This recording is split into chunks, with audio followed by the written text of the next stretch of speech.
aí, beleza? Lendo a palavra bíblica de 1 Coríntios, leremos o capítulo 14.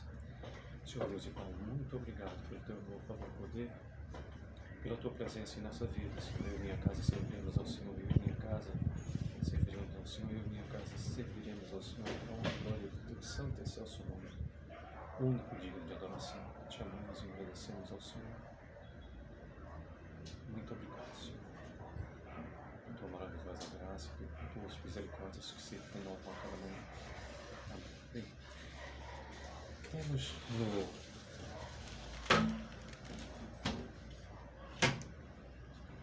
décimo quarto capítulo, 40 versículos, e diz o versículo 1 em diante: segui o amor e procurai com zelo os dons espirituais, mas principalmente que profetizeis. Pois quem fala em outra língua não fala a homens, senão a Deus, visto que ninguém o entende. E em espírito fala mistérios, mas o que entende... Repetindo o segundo versículo que nos diz: pois quem fala em outra língua não fala a homens, senão a Deus, visto que ninguém o entende. E em espírito fala mistérios. Mas o que profetiza fala aos homens, edificando, exortando e consolando. O que fala em outra língua a si mesmo se edifica, mas o que profetiza edifica a igreja. Eu quisera que vós todos falasseis em outras línguas, muito mais, porém que profetizasseis, pois quem profetiza é superior ao que fala em outras línguas, salvo se as interpretar, para que a igreja receba edificação.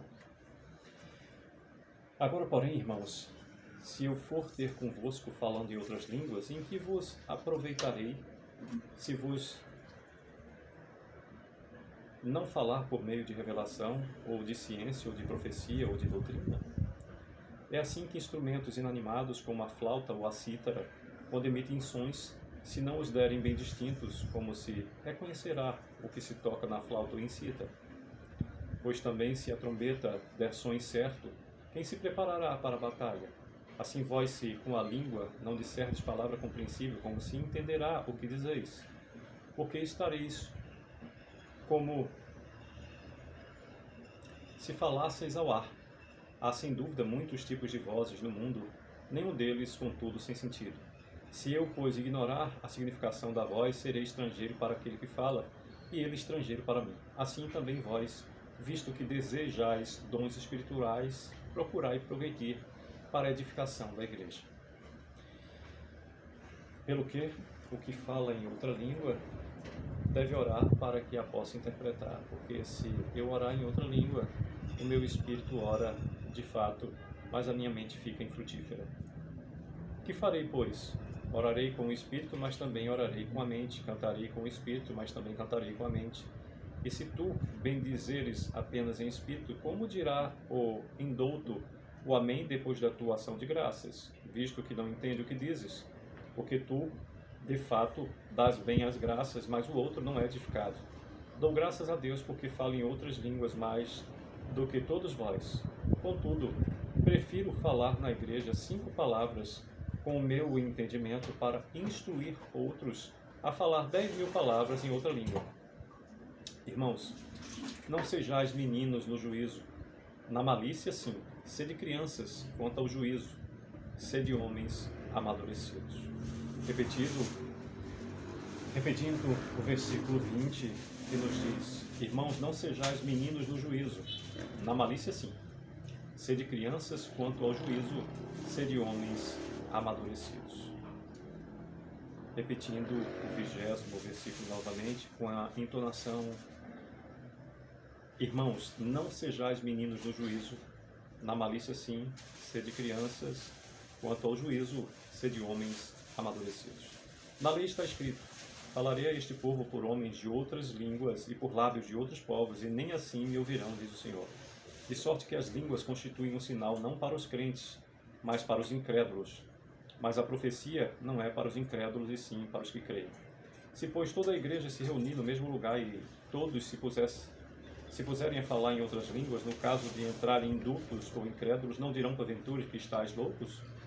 Porém, se todos profetizarem e entrar algum incrédulo ou indulto, ele por todos conhecido e por todos julgado, tornando-se-lhe manifestos os segredos do coração, e assim, prostrando-se com a face em terra, adorará a Deus, testemunhando que Deus está de fato no meio de vós.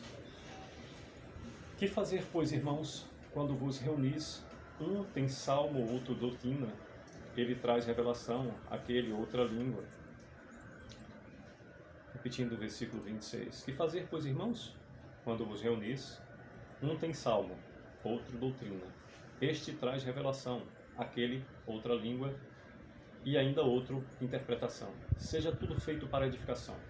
No caso de alguém falar em outra língua, que não sejam mais do que 2, ou quando muito 3, e isso sucessivamente, e haja quem interprete. Mas não havendo intérprete, fique calado na igreja, falando consigo mesmo e com Deus. Tratando-se de profetas, fale apenas 2 ou 3, os outros julguem. Se porém vier revelação, a outra em que esteja assentado, cale-se o primeiro, porque todos podereis profetizar um após outro, para todos aprenderem a serem consolados. Os espíritos dos profetas estão sujeitos aos próprios profetas, porque Deus não é de confusão e sim de paz. Como em todas as igrejas dos santos, conserve-se as mulheres caladas nas igrejas, porque não lhes é permitido falar, mas estejam submissas, como também a lei o determina.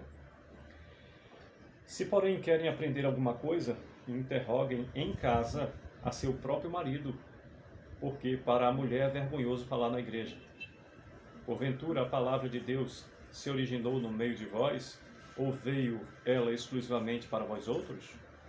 Se alguém se considera profeta ou espiritual, reconheça ser mandamento do Senhor o que vos escrevo.